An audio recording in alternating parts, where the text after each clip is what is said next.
The first red flag appeared early in our relationship, though I failed to recognize it as such at the time. One night, as Clara and I lay in bed, talking about our dreams and desires, she hesitated before sharing something deeply personal. "Can I tell you something without you judging me?" she asked, her voice soft yet serious. "Of course," I replied, eager to understand her more intimately. She took a deep breath, as if gathering the courage to reveal a secret long kept. "I've always had this fantasy about being with more than one man at the same time." I blinked, caught off guard, unsure how to respond. "You mean like a threesome?" I asked, attempting to sound nonchalant. She nodded, her cheeks flushing slightly. "I know it's unconventional, but it's just something I've always been curious about." At the time, I shrugged it off. Everyone has fantasies, right? Just because she shared hers didn't mean she would ever act on it. I saw it as nothing more than a passing thought, an intimate confession with no real consequence. But looking back, that conversation was the first crack in the foundation of our relationship, a warning I had chosen to ignore. Clara possessed a magnetic charm, an undeniable energy that drew people toward her, especially men. She was effortlessly flirtatious, though I initially mistook it for mere friendliness. Whether at a party or a casual dinner, she had a way of making men feel special, laughing at their jokes with an intensity that felt just a little too intimate, lightly touching their arms as she spoke, locking eyes with them in a way that made my stomach twist. When I finally voiced my discomfort, she dismissed it with a light-hearted laugh. "I'm just being friendly, William. You don't have to be so insecure." Then there was her best friend, Clarissa. From the moment I met her, I knew she was trouble. Bold, brash, and unapologetically promiscuous, Clarissa wore her reputation like a badge of honor. She made no secret of the fact that she had slept with married men. If anything, she seemed proud of it. "Don't judge her," Clara told me when I expressed my unease. "She's just living her life." But Clarissa's influence was undeniable. Over time, Clara's remarks about relationships began to shift. She started making casual, offhand comments about how monogamy was outdated, how it was unnatural to be with just one person forever. She laughed as if she were joking, but the more she said it, the more it unsettled me. Years passed, and my unease settled into the background of our marriage. I had convinced myself that my fears were unfounded, that love alone was enough to keep us strong. But 5 years in, the truth unraveled before me. It started when Clara attended her high school reunion. She had mentioned that Tom, an old boyfriend, was there, but I thought nothing of it at the time. Soon after, subtle changes in her behavior began to emerge, changes I tried desperately to dismiss. She spent more time on her phone, her eyes lighting up at incoming messages she claimed were from friends. She started dressing up more often, putting extra effort into her appearance even for the most mundane outings. And then there was the distance, the quiet, almost imperceptible space that had begun to grow between us. One night, my doubts became unbearable. While she was in the shower, I picked up her phone, my heart pounding in my chest as I scrolled through her messages. And there it was. A string of texts from Tom. "I can't stop thinking about last night. You looked amazing, just like I remember. When can I see you again?" My stomach twisted into a knot, my hands trembling as I read those words. The truth stared back at me from the glowing screen, undeniable and cruel. That night, I confronted her. The moment she saw her phone in my hands, the color drained from her face. Tears welled in her eyes as she broke down before me. "It was a mistake," she sobbed. "I don't even know why I did it. It didn't mean anything, William. Please, please forgive me." I wanted to scream. I wanted to throw her out of the house, to erase every memory of her touch, her laughter, her whispered promises. But instead, I found myself doing something I never imagined I would. I forgave her. She swore it would never happen again. She begged for another chance, for me to believe in us one more time. And against my better judgment, I did. I believed her. I wanted to believe her, for the sake of our family, for the life we had built, for the love I still foolishly clung to. I convinced myself it had been a single lapse in judgment, a mistake she regretted, a moment of weakness never to be repeated. But 2 years later, it happened again. This time, his name was Greg, a co-worker she had mentioned in passing, describing him as a great guy with an easy charm and a sharp wit. At the time, I thought little of it. But then, the business trips began. Her job had never required travel before, yet suddenly, she was flying to conferences and overnight meetings, staying in hotels far from home. One night, she returned from one of these trips with a glow I hadn't seen in years. There was something different about her, something almost electric in the way she moved, the way she smiled, the way her eyes shone as if she were reliving a secret she couldn't share. It was just a good trip, she laughed when I asked about it, waving off my curiosity as though I were being ridiculous. But deep in my gut, a familiar unease began to stir. The truth revealed itself in the most careless way, an email, left open on her laptop, unguarded. "Last night was amazing. I can't wait until our next trip. Greg." My hands trembled as I read the words, my worst fears bleeding across the screen in undeniable certainty. When I confronted her, she didn't even try to deny it. Instead, she met my anger with cold defiance, as if she had been waiting for this moment, preparing for it. "I was lonely, William," she said, as though her betrayal was something I had forced upon her. "You're always working. I didn't feel like you cared about me anymore." Her words sliced through me, turning the knife I hadn't realized she had placed in my back. Somehow, she made me feel like I was the one who had failed, as if her infidelity was nothing more than a symptom of my own shortcomings. And somehow, despite everything, I forgave her. I told myself I was doing it for the kids.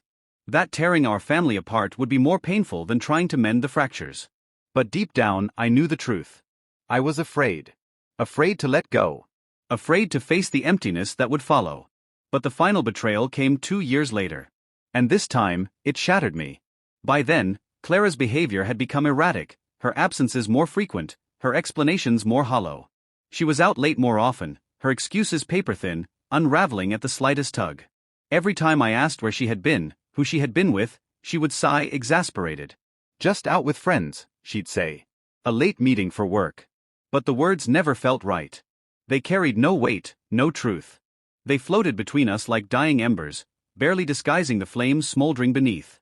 One night, she told me she was going to a friend's house for a girls' night. The way she said it, the way her voice was just a little too smooth, her eyes darting away, sent a cold wave through my chest. It wasn't like her to be vague. Normally, she would chatter excitedly about who she was seeing, what they planned to do. But this time, there was hesitation. This time, there was something she was holding back. The suspicion I had buried for years clawed its way to the surface, and I couldn't ignore it any longer. As soon as she left, I found myself pacing the house, restless, my mind a battlefield of doubt and dread. And then, before I even had time to second-guess myself, I grabbed my keys and walked out the door, my heartbeat hammering against my ribs. I drove slowly, my breath shallow, my hands gripping the steering wheel like a lifeline. I wasn't sure what I was looking for. I only knew that something inside me had shifted, that tonight felt different, that I couldn't keep turning a blind eye. I parked a block away from the address she had given me. From the shadows of my car, I watched the house, my pulse a relentless drumbeat in my ears. Minutes passed. Then she arrived. I watched as she stepped out of her car, adjusting her dress, running a hand through her hair. She approached the house, but before she could even knock, the door swung open. 2 men stood in the doorway, their faces lighting up with wide, eager smiles. She smiled back, no hesitation, no discomfort. Just warmth. Familiarity. Laughter rang out as they pulled her into their embrace. A sick, twisting sensation churned in my gut. I felt like I was watching something surreal, something I shouldn't be seeing but couldn't turn away from. She wasn't at a girls' night. The weight of realization pressed down on my chest, heavier than anything I had felt before.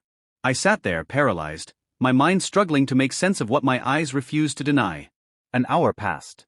I couldn't take it anymore. I stepped out of my car, my legs heavy, my breath unsteady.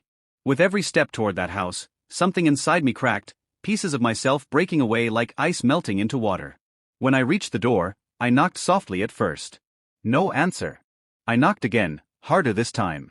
Still, silence. A cold dread curled around my spine. I reached for the doorknob and turned it. It was unlocked. An invitation. A betrayal. My heart pounded violently against my ribs as I stepped inside. The air was thick, suffocating, pressing in on me from all sides. I moved carefully, each step feeling impossibly loud against the silence of the house.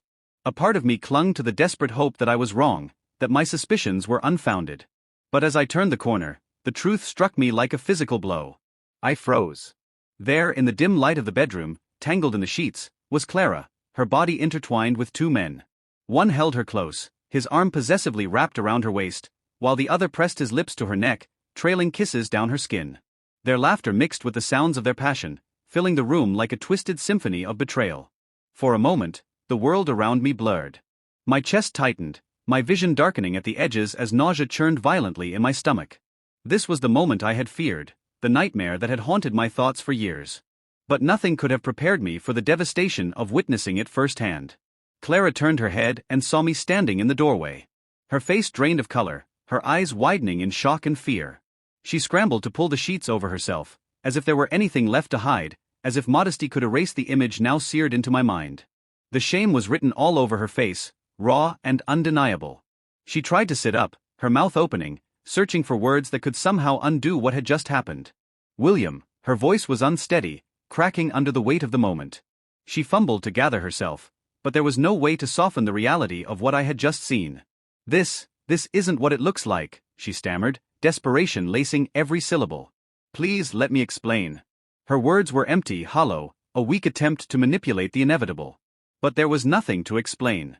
There was no justification, no excuse that could make any of this okay. I didn't speak. I couldn't. My throat felt tight, strangled by the storm of emotions raging inside me. My pulse roared in my ears as my mind struggled to process the sheer weight of what I had just witnessed. Without a word, I turned and walked out of the room. Each step felt slow, as if I were wading through thick, suffocating mud. My body moved, but my mind was somewhere else, lost in a tangle of heartbreak, fury, and disbelief. Behind me, Clara's voice chased after me, growing more frantic with every passing second. William, wait. Please don't leave like this, she cried. Let me explain. It's not what you think. But I didn't turn back. I walked out into the night, the cold air slamming into me, sharp and unforgiving. It should have cleared my head, but the chaos inside me remained. My thoughts spun in endless circles, replaying the scene I had just witnessed, over and over again, until it felt like I was suffocating under the weight of it. I didn't know where I was going.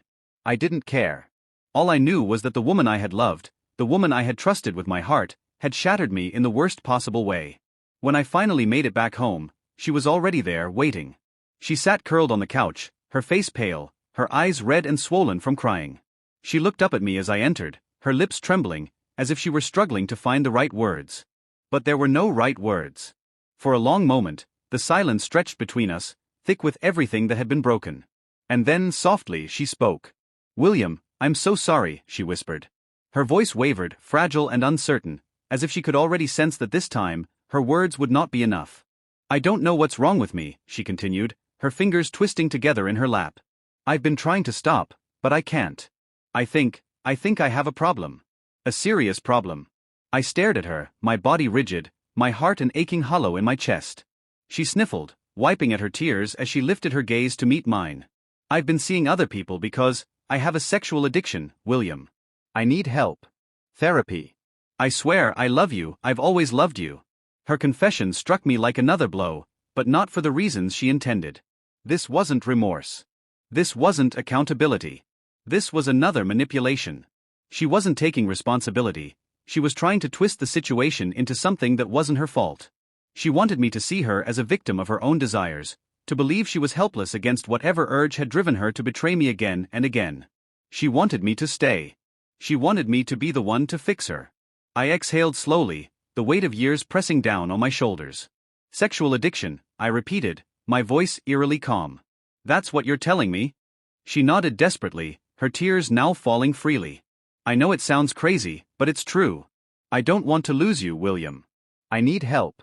I'll go to therapy, I'll do anything. Please don't walk away from our family." The sheer audacity of it all was almost laughable.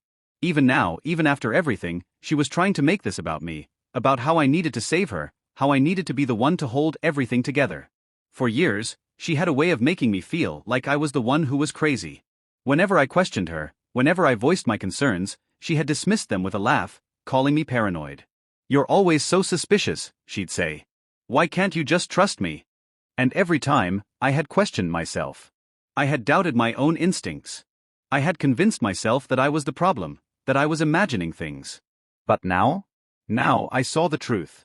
I couldn't keep doing this. I couldn't keep excusing her behavior.